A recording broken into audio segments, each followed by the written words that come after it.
There are some stories that they grab you immediately, even before you know all the details. Yeah. We as humans, we seem wired to try and make sense of these complex, often, tragic events. We want to understand what happened. Yeah, you've really touched on something there.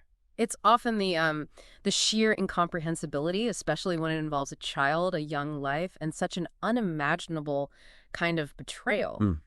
This is a really difficult story we're looking at today. Our deep dive, it pulls from quite a few comprehensive sources. We've got detailed news reports covering the whole investigation, the actual charging documents filed by the authorities, and maybe most importantly, these incredibly personal, emotional statements from Manny's mother, Ashley Berry. Okay, so our goal today, our mission is really to unpack that timeline.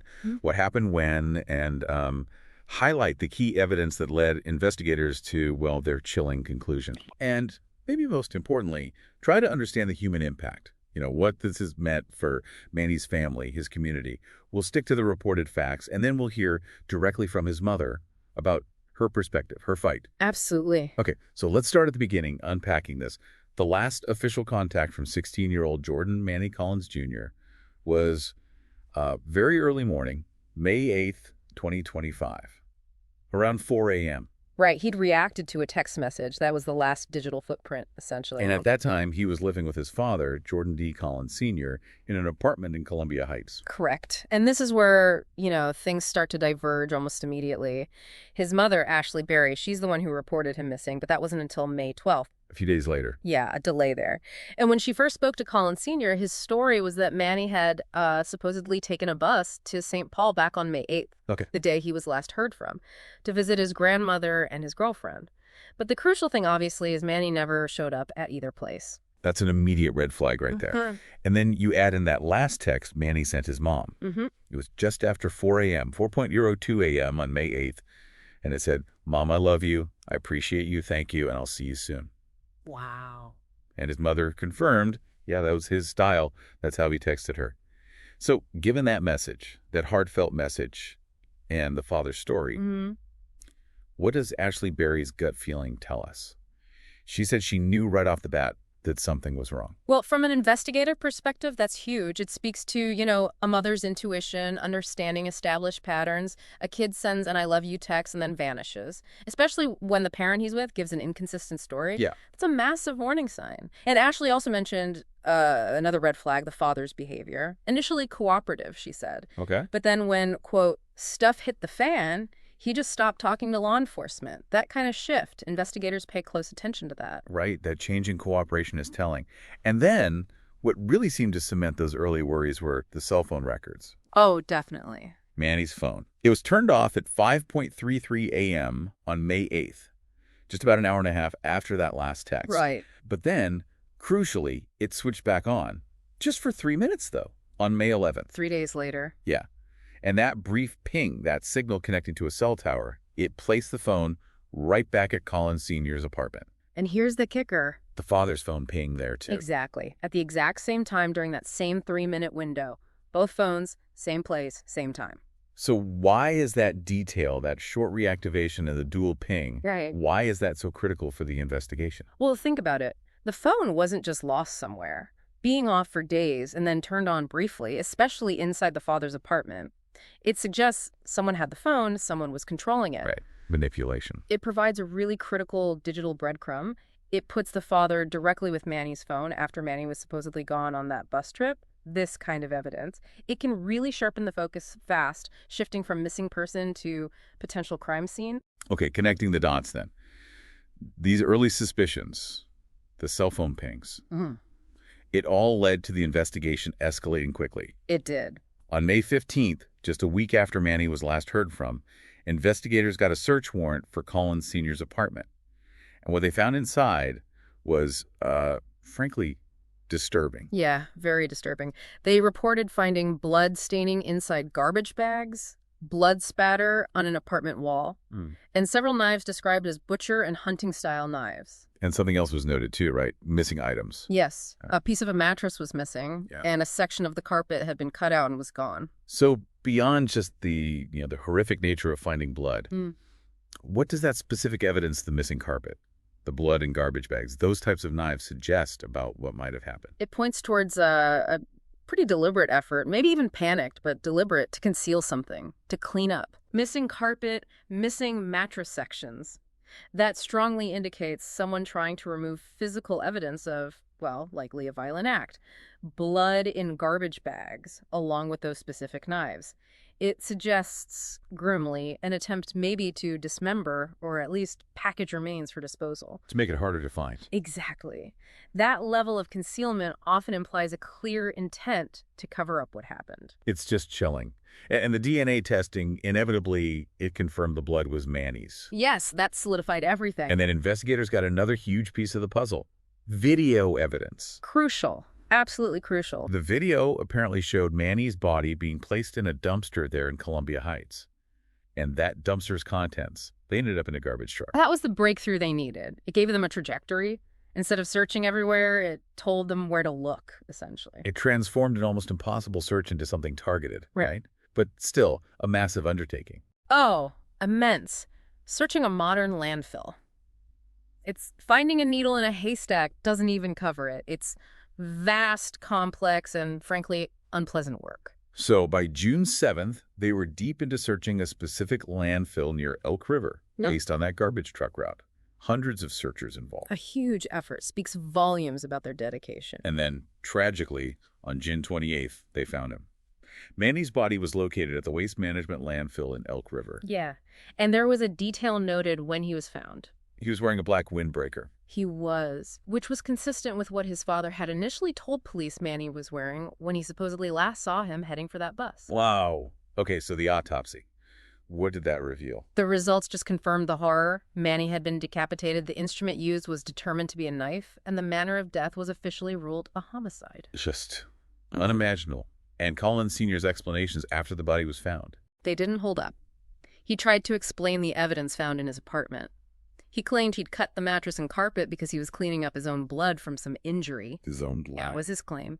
And the knives, he said he used those for butchering goats and sheep. Which doesn't explain the blood match to Manny or the location of the stains. Exactly. The pieces didn't fit his story. And there was another contradiction. What was that? He told police he'd called Manny a couple of times when he supposedly didn't hear from him after the bus trip. Okay. But the phone records, they showed only one call from Collins Sr. to Manny's phone, and that call was made on May 13th. The day after the police first contacted him about Manny being missing. Precisely. Not before. So based on all of this, the physical evidence, the digital evidence, the conflicting statements, George Dupree Collins Sr. was formally charged. Yes, on July 9th, 2025, charged with second-degree murder. Okay, for our listeners, what does a second-degree murder charge generally mean in a case like this? Especially considering, as we'll get to, no motive has been officially stated. Well, typically second-degree murder implies an intent to kill, but it lacks the element of premeditation, the planning beforehand, that defines first-degree murder. So the prosecution believes he intended to cause Manny's death, but maybe it wasn't planned out far in advance. That's generally the implication, yes. Right. It suggests the killing itself was intentional, even if not premeditated.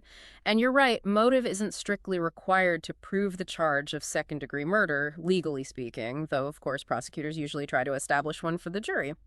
We've mentioned the charging documents a few times. Can you just clarify what those are exactly, their role at this point? Sure. Think of the charging documents or the criminal complaint as the prosecution's opening statement in a way. It's the formal document they file with the court. It lays out the basic facts of the case as they see them, the evidence they've gathered so far, and explains why they believe there's enough probable cause to charge this specific person with this specific crime. It gives the court, the defendant, and the public a summary of the allegations. Got it. So Collins Sr. is currently held at the Anoka County Jail. He had his first court appearance on Wednesday, July 9th. Bail was set pretty high, $2 million, with conditions. That reflects the seriousness of the charge. And what's really striking and leaves this huge question mark hanging over everything is that those charging documents, they don't lay out any motive. The why remains completely unknown, officially at least. Yeah, that's a significant gap right now. Which brings us back to Manny's mother, Ashley Berry.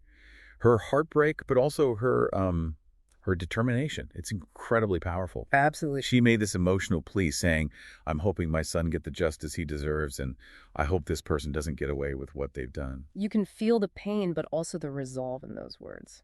She mentioned that detectives had tried to prepare her for the details in that criminal complaint, the charging documents we discussed. But reading it was still, in her words, terrible. I can only imagine. Especially seeing all that graphic information suddenly spreading on social media. She also said reading the complaint, she realized there was a lot of stuff I didn't know. What's that like for a family member, getting that level of often brutal detail about their loved one's final moments, especially when they're already dealing with such immense grief? Yeah, talk about that. It's just an unimaginable burden to carry. Detectives, they do their best, they try to cushion the blow, but nothing can truly prepare you for reading those cold, hard facts. It's often this horrific collision between your loving memories and the brutal reality presented in legal documents. Right. And like Ashley said, having it then splashed across social media, it just forces you to relive that trauma over and over publicly. It amplifies the pain immensely. Ashley really painted a picture of who Manny was, too, which makes this all the more tragic. She called him great, said he had a very old soul. She talked about how he touched a lot of people that don't even know him and how he just wanted peace.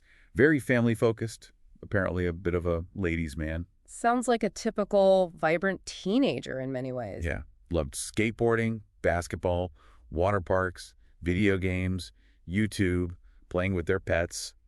And he loved photography, his uncle taught him. It sounds like he really had a lot going on, a full life for 16. He really does. And Ashley also shared how responsible he was. Like, he took care of his grandmother's lawn every week, always checked in on his mom. Wow. He had plans, jobs lined up already at 16. But what's particularly striking, given who's been charged, is Ashley's shock about the father's alleged involvement. Right. She said, point blank, I never saw them signs. And then, I've been knowing this guy since I was 14 years old. He loved his son. That history. Yeah. That's profound. It is. She even trusted him enough to let Manny live with him out in California for years. There were apparently never any concerns before this. No red flags she saw. That really underscores the shock and maybe the feeling of betrayal here. It wasn't something building up from her perspective. Exactly. It speaks to the sudden, unexpected horror of it all for her. Ashley did express a lot of gratitude, though, for the community support, the detectives, the reporters, her friends, family, everyone who helped in the search for Manny. That community effort is often vital in these cases. But she's also realistic. Yeah. She anticipates a long roller coaster ride, she called it, a long process ahead, and she suspects there's a lot more that comes out that we don't know. You know, what always gets me in these situations is that resilience. People like Ashley Berry facing unimaginable grief, yet they become these fierce advocates for justice. Yeah. And her acknowledging that long process ahead, it's a very clear-eyed, somber recognition of how tough and draining the legal journey is for victims' families. It doesn't end with an arrest. No, it's just the beginning in many ways. Yeah. And that quest for why, the motive, Yeah. it's clearly something she's wrestling with. Understandably. She put it so honestly, I don't even know if I even want to know the why, because it doesn't make sense. But then she added, but maybe we do deserve to know the why, so hopefully that come out in court. That internal conflict, it's so human, isn't it? That need to understand, even when the potential answer might be incomprehensible or offer no real comfort. Yeah. Is knowing the why often a crucial step for families, even if it's painful? It often is. Even when all the facts are laid out, the charges are filed, the human mind just struggles when there's no apparent reason for such a horrific act, especially parent against child. For families, getting some understanding of the why, even a disturbing one, can be a necessary, though incredibly painful part of trying to find, well, not closure maybe, but some way to process it. Right, some way to frame it, perhaps. Yeah. And ultimately, her definition of justice for Manny, it wasn't about getting him back, obviously. She said it was about accountability, and he needs to feel his extended line. Yeah, he needs to feel every bit of what he's done and think about it every day. Accountability, holding the person responsible for their actions. So this deep dive, it's really peeled back the layers on the meticulous police work, hasn't it? The grim evidence from that apartment, the landfill search. Yeah, the sheer effort involved in piecing it together. And most profoundly, just the immense grief and strength of a mother fighting for justice for her son. It's such a stark, tragic reminder of how one single devastating act can just completely unravel so many lives. And it kicks off this incredibly complex, long journey through the justice system, searching for truth, for accountability. But often leaving that biggest question unanswered. Right, that profound, lingering question of why. Even with charges filed now, you can see how that deep why might stay elusive. And it leaves the people most affected, like Ashley Berry, navigating this incredibly long, painful road, just trying to find some kind of peace eventually. Yep. This story really highlights the exhaustive police work, the stark realities of forensic investigation, and just that unwavering determination of a parent. So thinking about everything we've covered, what stands out most to you about this incredibly tragic situation? What are the questions that you might carry away from this deep dive today?